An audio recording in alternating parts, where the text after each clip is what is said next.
Hey guys, Eli here.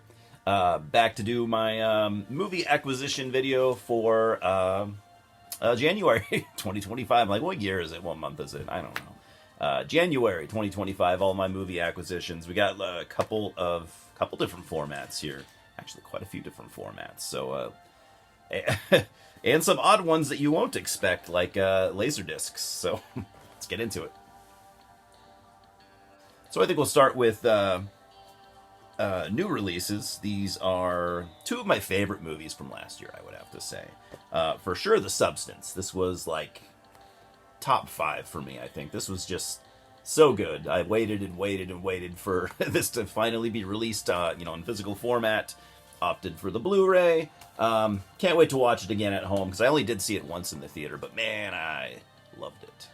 And then one of my other favorite movies of last year, it didn't quite make my top 10. I think I've said before that it's like my 11th favorite film of 2024. So, Smile 2. I went with the 4K. This is just what they had at Walmart. I was at Walmart randomly one day. I probably would have picked up the Blu-ray. I'm still not quite a 4K guy yet, but I'm getting there. But anyways, didn't see a Blu-ray. Went for the 4K. I prefer Smile 2 to Smile 1. I seem to be kind of in sort of the minority on that. I have seen other people say that as well, but I feel like more people seem to prefer the first one. And I like the first one a lot. It's really, really good, but I prefer the second. Then we've got some random Blu-ray stuff. No rhyme or reason to any of this. This one I was happy to find on Blu-ray because I have an old DVD copy, so it was cool to get an upgrade to that. Fucking Beyond the Black Rainbow, man. This is one of my favorite movies of the last 10, 15 years. Well, it's over. It's 15 years old now. It's from 2010, but just one of my favorite modern like sci-fi horror movies. If you liked Mandy, which everyone seemed to, you gotta check this out. I don't see a lot of people talking about this, but this was the Mandy director Panos Cosmatos. This was his first film. I'm a huge Mandy fan. I might prefer this to Mandy, or at least it's pretty goddamn close. It's so good. I've seen a few people online talk about it, like on YouTube over the years. Not a lot, though, man. I've seen some people say, like, oh, it's kind of slow and boring. Couldn't really get into it. It's got some cool parts. I disagree. I think it's awesome the whole way through, but it is a slow... I don't know. Just check it out. I think it's amazing. And I've got a movie that I've heard of here before, but never have seen.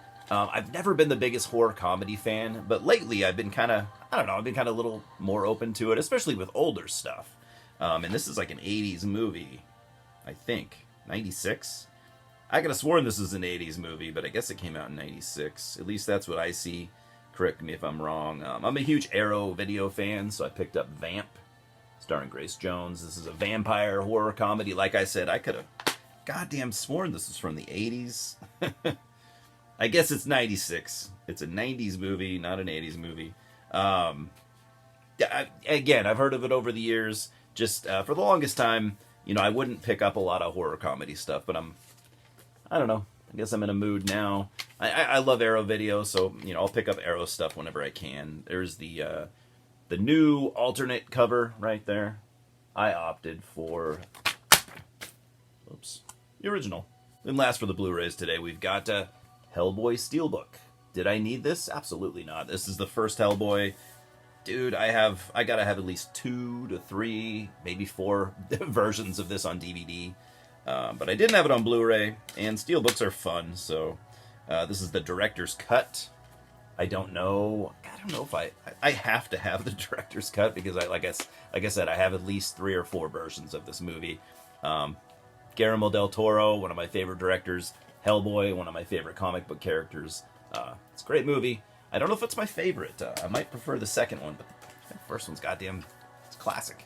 Then we'll get into the random DVD stuff, starting with something that I'm very excited about. I've been watching the shit out of this, despite it, there not being a whole lot of content on this disc. But back in the 90s, I used to watch a show called Get a Life, starring Chris Elliott. And I haven't seen this show for like 30 years. And so I picked up this Volume 1. This is, I think, the first season. I don't know. Maybe not. God, it's Volume 1. For some reason, I thought it was Season 1. I just randomly found this at a store. It only has 4 episodes, and then it's got some Never before seen bonus footage. Not a lot, but it's still cool to have, even though it is just 4 episodes. So I don't know how many volumes there are, but I want to get them all. So at least I'm starting here. I'm happy to say this really holds up. Like I said, I've watched all 4 of these episodes at least once. I think some of them I've watched twice. It's still just, it's hilarious. Check it out. If you like 90s comedy, I think Chris Elliott was very underrated, and maybe even a little before his time. So check out Get a Life. If you like 90s comedy, it's fucking great. I think there were 2 seasons, so it was not a long-lasting show, but it was great, and it holds up. Then we've got, I think, the only film from Adam Green that I didn't own previously, and I've never even seen this movie. It's from 2014. This might be his most recent film, actually. Digging Up the Marrow. I've been curious about this for quite a while. I don't know why I have never seen it. I thought this was this found footage? I can't remember. Like found footage stuff, but I don't know. I don't know a whole lot about this, but I really do like Adam Green. I've enjoyed all of his stuff. I'm a huge Hatchet fan, and I really want him to make a comeback. I think we need this world. We need Adam Green. Let's be honest. I mean, I think he, paved the way for directors like Damien Leone, who, we all love so much. But, let's not forget about Adam Green. I'd love to see him, make a triumphant return. Then we've got one that you guys would probably expect me to have seen, but I never have, despite seeing, I've seen a lot of talk about this over the years on YouTube here, Chopping Mall. This came out 1986. I've heard all kinds of things about it. I've heard people say this is, one of the unsung classics of the 80s, and I've seen more than, a handful of people say it's not that great, it's overrated. There's a reason why it's not, this unsung classic by all of us. But either way, it's though I haven't seen it yet, it's still an interesting piece of horror, that I felt compelled to pick up for $5. So I'm sure I'll get some enjoyment out of it, but we'll see. I'm sure I'll review it when I get around to it. And then I've got another one that this came on my radar recently, and I really want to watch. I find it funny that I found this old dead stock Best Buy copy. So this is from 2004, Eating Raoul. It's like a horror comedy that delves into cannibalism and sex and all kinds of stuff like that. Sounds right up my alley. Sex and cannibalism. I mean, what else is there to be into these days? Interesting cover, to say the least. I don't see a lot of people talk about this, but I have seen it come up from time to time. I think it's more of a dark comedy, and it's not necessarily horror, but anything that involves cannibalism is always going to get the horror tag thrown on top of it. But directed by Paul Bartel. Real interested in watching this. And again, I tried to peel the sticker off. I should have left it on to show the camera, but it's an old Best Buy. I mean, I don't know where I got this at this used media store, but it's so funny when you find 20+ year old dead stock DVDs floating around. You can pick them up at places like Big Lots and stuff, and it's how does that happen? There's got to be warehouses around the U.S. that just have dusty crates or pallets of DVDs and stuff, and I love finding them. I mean, as you can see, it's still got all the wrapping, all that. Yeah. I mean, I'm obviously going to open it because I want to watch it, but I don't know, shit like that fascinates me. Last DVD we're going to show today, this is an Italian film directed by Sergio Martino. Arrow Video strikes again. Your vice is a locked room and only I have the key. Only an Italian film would have a title like that. I don't know if this is a giallo. I've never even heard of this movie. It's originally from 1972. Loosely based on The Black Cat by Edgar Allan Poe. Sergio Martino, like I said, director of Torso. Yeah. Dude, I am so hit and miss with Italian films, I gotta say. I want to be this massive... And don't get me wrong, I like a good handful of Italian horror stuff, but I'm just not the biggest. I've seen a lot of Italian films that a lot of people really love, and some of it just doesn't do a lot for me. So we'll see, but it's still a very interesting period in time, and I especially am talking about 70s and 80s Italian stuff. But interesting period in time to me, even if I can't get into all of it. But there's the original cover there. Yeah, curious to check this out. I am an Edgar Allan Poe fan, so even if it's just a loose adaptation, I'm still, interested in checking it out. Last but not least, we'll get into the LaserDisc's. Now, I'm not a LaserDisc collector. You're probably thinking, dude, we've never seen you show LaserDisc. When did this happen? I don't really collect them. When I see them, like thrift stores and stuff like that, I'll pick them up, and that's what happened here. And oddly enough, these are all Harrison Ford films.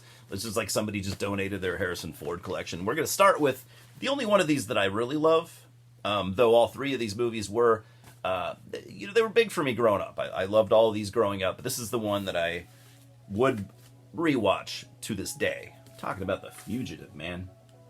And you might not all be familiar with LaserDisc. Look it up. If you're younger and you don't even know what LaserDisc is, check it out. Now, I don't have like a long history with LaserDisc. I remember it as a kid. It was one of those things where, my family didn't have a fucking LaserDisc player, and I didn't know anyone. As a kid, I never met anyone that had a LaserDisc player, but I would check them out at video stores because not 1 week went by back in the 90s when I wasn't in a video store. Not 1 week. So I had a fascination with them. But, to this day, I don't have a LaserDisc player, but one of my good buddies does. And every now and then we'll have like LaserDisc nights where we'll just hang out and watch strictly LaserDisc movies, and it's a lot of fun. So that's mostly why I picked these up. I might be giving these to him. I don't know, I might keep them because, like I said, The Fugitive, this is a big one for me as a kid. And again, if you haven't ever seen a LaserDisc, maybe, like I said, maybe you're younger or who knows.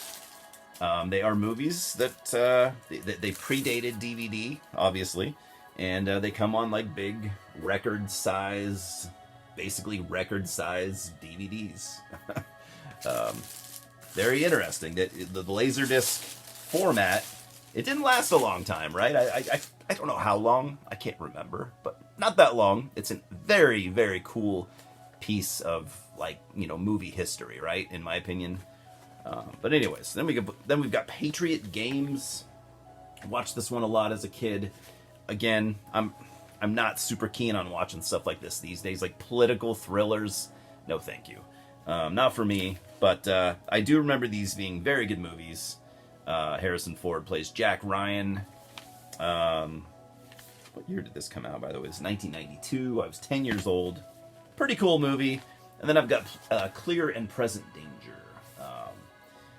Let's see, 95. Definitely saw this one in the theater as well. Willem Dafoe is in this, which probably makes this, probably worth a rewatch. Yeah, I haven't seen any of these movies in a long time. But like I said, to this day, out of those three, it's The Fugitive is the one that I'd love to rewatch. I haven't seen it in a long time. It's one of my childhood favorites. So, anyways, hope you guys are doing well. We'll talk soon, I hope. Cheers, and I'll see you at the multiplex.